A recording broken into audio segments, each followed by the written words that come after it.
Bienvenidos a la asignatura Sociopolítica de la Educación.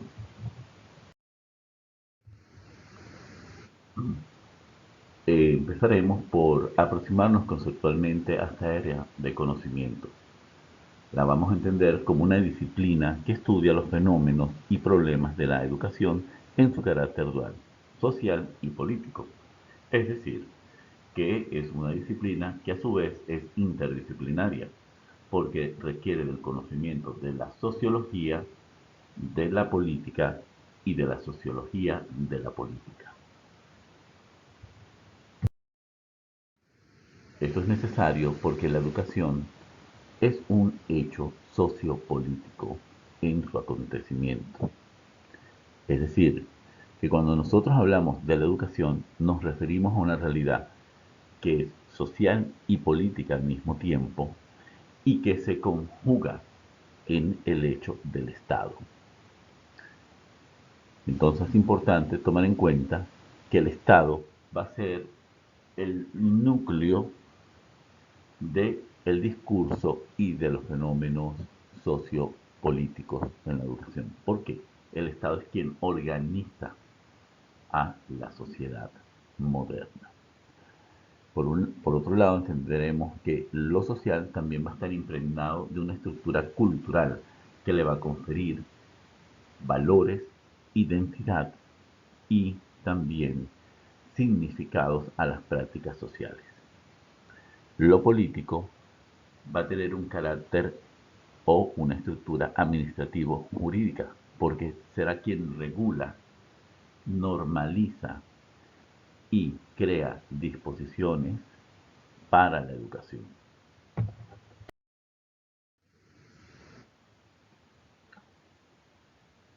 Tomando el concepto de Fulat, podemos decir entonces que el Estado es el motor de toda política educativa, por tratarse de la realidad política por antonomasia. Modelos de escuela, leyes de educación, grados de intervencionismo estatal, proyectos educacionales, planes de estudio, formación de maestros, escuela pública, escuela privada, inversiones en la docencia, cuerpo de docentes, finalidades educativas, son extremos sobre los cuales el Estado y sus aparatos se pronuncian de un modo o de otro. Es decir, que el Estado es quien marca la dirección de todo proceso educativo dentro de la sociedad. Por lo tanto, al Estado ser el centro y el núcleo del hecho educativo, tenemos que tomar en cuenta que existen diversos o han existido diversos modelos de Estado. Si tomamos la concepción por su gobierno, tenemos estados que son monarquías, autocracias, dictaduras, tiranías, totalitarismo y los gobiernos democráticos. Si hablamos desde la concepción del individuo, vamos a tener estados que son liberales y estados que son republicanos. Si tomamos la concepción socioeconómica, vamos a comprender al Estado liberal, neoliberal, socialista y comunista. Y finalmente, según su función sociopolítica, vamos a tener un Estado fallido, un Estado de derecho y un Estado de bienestar. Sin embargo, es importante considerar que para los modelos de Estado de acuerdo al gobierno, es decir, a estados que tienen gobiernos democráticos o que son liberales y republicanos, podemos encontrar que también desarrollan dentro de sí funciones sociopolíticas, tanto de Estado de Derecho como Estado de Bienestar.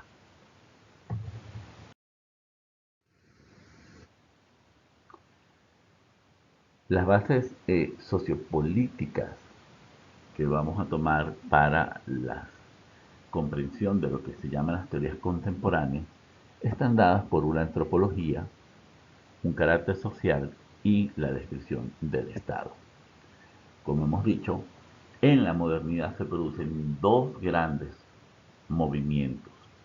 Uno que está dado en la práctica real y otro que está en la descripción teórica práctica. Entonces, es importante que tomemos esta consideración para saber que ambos movimientos pertenecen a la modernidad. En el liberalismo vamos a tener una antropología del individuo, vamos a tener una sociedad que se organiza a través de la asociación de acuerdos y contratos.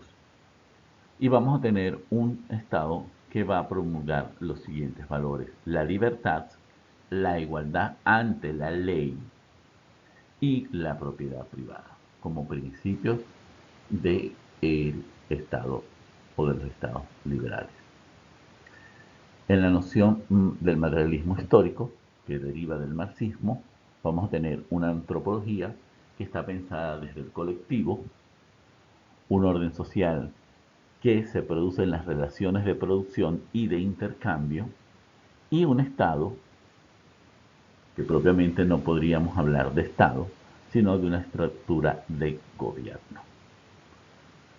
En la primera, la distinción es que los poderes están separados, y la propuesta del materialismo histórico o del marxismo es que esta separación no existe, sino va a existir la unión a través del gobierno y las disposiciones que éste marque para la sociedad.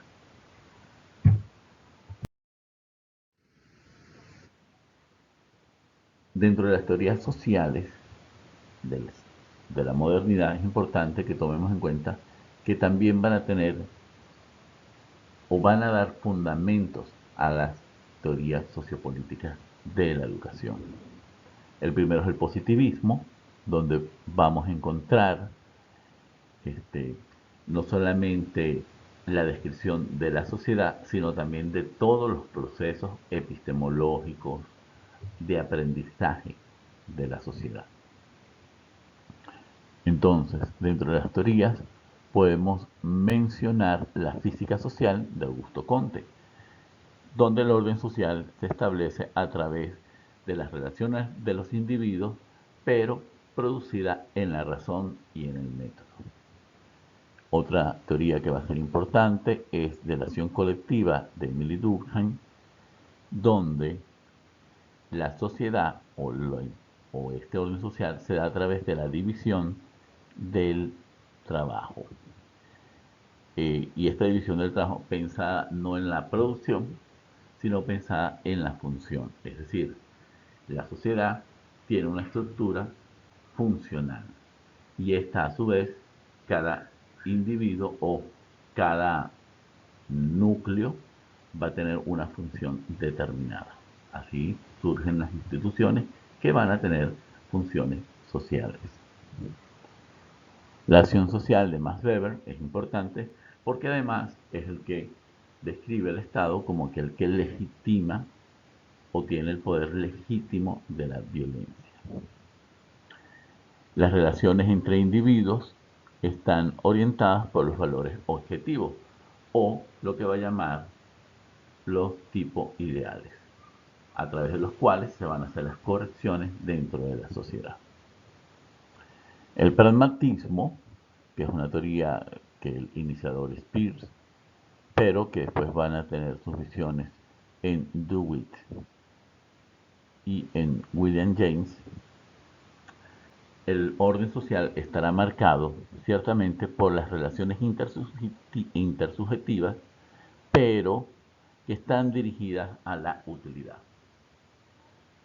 Por lo tanto, los valores, los principios sociales deben tener una visión práctica dentro de su desarrollo. ¿Qué es lo que busca el positivismo?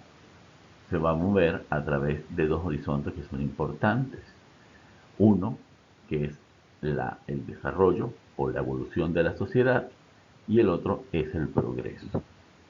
Por lo tanto, la ciencia y la educación de la razón científica serán importantes dentro de estas teorías sociales fundadas en el positivismo. Otra corriente que vamos a tener en la modernidad va a ser el historicismo o la acción histórica. Primero vamos a tener a Dilthey, que va a proponer esta razón histórica, donde la sociedad también son relaciones intersubjetivas, pero fundadas en la experiencia y en la vivencia. ¿Qué significa esto? Que la sociedad, al relacionarse, también conjuga sus voluntades. Y estas voluntades le llevan a buscar fines y significados eh, que se van a convertir en hecho histórico. ¿Por qué? Porque para Dilthey el hombre es acción histórica.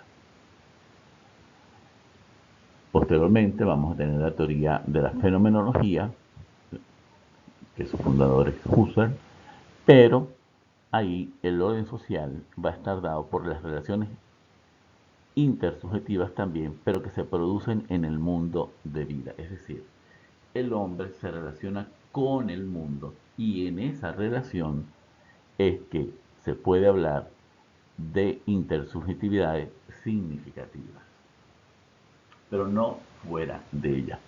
Por lo tanto, cuando en la fenomenología se habla de cosas en sí, se habla de las cosas que significan, a, a diferencia del positivismo que habla de la cosa material. Vamos a tener la visión hermenéutica que ya Dilthey nos había anunciado, pero que en Martin Heidegger se va a describir como el Dasein, o ser en el mundo, pero que es un ser en el mundo además que es ser con otros individuos, con otros entes. Y por lo tanto la sociedad se construye en este acontecimiento que es cotidiano. Este va a ser un aporte importante dentro de la hermenéutica de Heidegger. Posteriormente vamos a tener el marxismo. En el marxismo fundamentalmente vamos a ver dos grandes movimientos. El primero, que es el de Karl Marx, que es el materialismo histórico, donde las relaciones o el orden social está establecido por las relaciones productivas y es una sociedad que está dividida en clases. Posteriormente vamos a tener a la escuela de Frankfurt con el interaccionismo simbólico y con la teoría de la acción simbólica también y la acción comunicativa. Eh, por lo tanto, dentro de la sociedad se va constituyendo a través de estas relaciones simbólicas. Esto es importante porque dentro de esta visión del materialismo o del interaccionismo simbólico, se va a producir también la teoría de la social de la cultura o la teoría sociocultural. Finalmente vamos a hablar del estructuralismo, que está ubicado en el positivismo, pero que ofrece una visión distinta a el positivismo, que es más analítico. Aquí, dentro del estructuralismo y la sistematización, vamos a ver una descripción de la sociedad más orgánica. Primero vamos a tener dentro de ella eh, a Parsons, donde él desarrolla la teoría sistémica de la sociedad. Por lo tanto, la sociedad es una integración social que se da a través de mecanismos de organización, es decir, es una estructura funcional y que de alguna manera retoma de Durkheim el rol que cada quien tiene en la sociedad o las funciones que deben tener los individuos dentro de la sociedad. La diferencia entre Durkheim y Persson es que para Persson lo social no se produce de forma fragmentada, sino que va a actuar de forma integrada. Finalmente vamos a tener la metafísica del poder de Michel Foucault, donde las relaciones son individuales mediadas por las prácticas y el lenguaje. Y el lenguaje tiene un carácter histórico, que se va a basar en creencias que son producidas también por los grupos sociales. Entonces, estos bloques teóricos son los que van a dar origen a la multiplicidad de teorías sociológicas o sociopolíticas que posteriormente vamos a nosotros encontrar dentro de la literatura que podamos consultar. Pero estos son los fundamentos.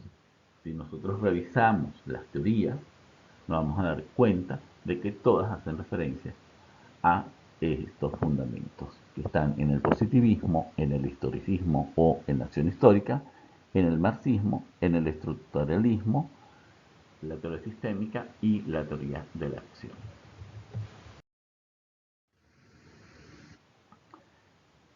Tomando en cuenta esto, vamos a ver que los modelos educativos, de una forma más amplia, va incluyendo también estas teorías sociopolíticas. La primera que vamos a tener es el modelo humanista, después del Renacimiento, donde en el humanismo de alguna manera vamos a encontrar también el carácter positivo del individuo. El pragmatismo, ahí vamos a tener a John Dewey y toda su propuesta. Vamos a tener los positivistas en sí. Y dentro del positivismo vamos a ver que es importante también la noción evolutiva del hombre. Por lo tanto, la educación, este carácter evolutivo, va a estar impregnado en la composición también de su currículum. Vamos a tener modelos educativos culturales, vamos a tener modelos educativos materialistas dialécticos, dentro de los cuales, bueno, hay autores bastante conocidos como eh, eh, Fassborda, Freire, Makarenko, y todo esto que ellos han denominado la teoría crítica. Pero entendiendo que la teoría crítica va a ser distinta a la teoría crítica liberal, porque en la teoría crítica al materialismo es la oposición a la dominación, y en cambio en la teoría liberal, la teoría crítica se va a referir justamente a la autonomía del hombre frente a lo que conoce. Entonces estos van a ser los modelos socioeducativos, de los cuales van a derivar muchos otros. Por ejemplo, lo que hoy se llama la tendencia progresista o la tendencia libertaria. Es importante que nos fijemos en los fundamentos para poder comprender estas teorías sociopolíticas dentro de la educación, y que además van dando cuerpo a todo el plan de estudios de una nación, a todos los diseños curriculares y a todas las políticas que van a formar y que van a determinar también el tipo de ciudadano o de sujeto del cual vamos a tener. Muchas gracias por su atención. Espero que tomen en cuenta estos fundamentos de la sociopolítica para que ustedes ahora puedan elegir o puedan analizar qué valor tiene una teoría sociopolítica o qué fundamento le da a su investigación actual en cuanto a su tema doctoral.